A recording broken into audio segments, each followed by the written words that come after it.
I would like to have a short, very short video on what we call natural or general revelation of God.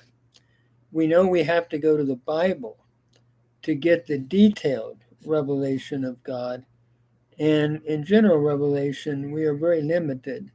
But I do think if we look at some of the thoughts, it brings us to a creator. But let me just share a few thoughts. When I was in seminary back in 1963 and following, I remember we had in theology class a book we read entitled Christian Doctrines, and it was by Carl F. Henry. It was published in 1962. And chapter 1 by Addison Leitch, Leitch, was the first chapter that we read. And I'd like to just review some of the thoughts expressed not only in that book, but in many sources concerning the natural revelation of God. This is just sort of a meditative reflection. First of all, I think the first is a cause and effect relationship, which some theologians speak of as the cosmological argument. Cosmos meaning world, a study of the world. And so as we think about it, we have an effect, but we must have a cause that's as great, really greater than the effect.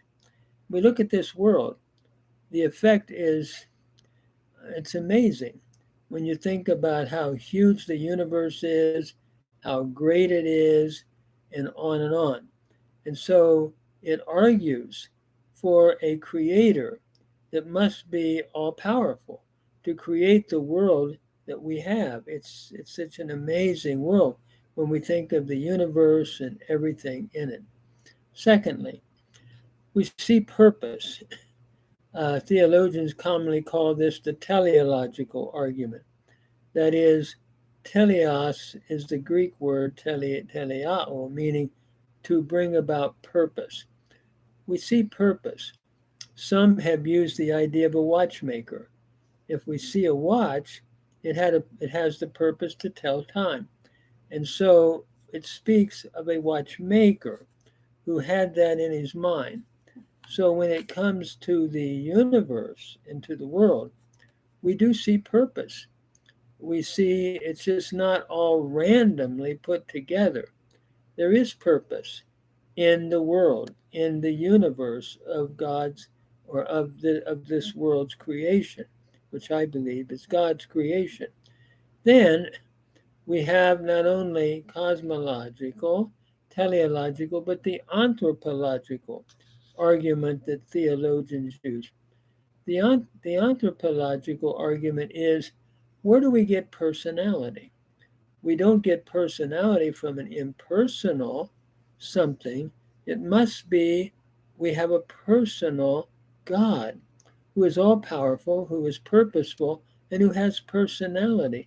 Where do we get personality if not from a God with personality? And as we think about this general or natural revelatory argument for God, the also we have a sense of oughtness, a sense of right and wrong. So where do we get that? Immanuel Kant talks about that. What, where do we get the idea of oughtness, of things that are right for us to do and things that are wrong in our conscience?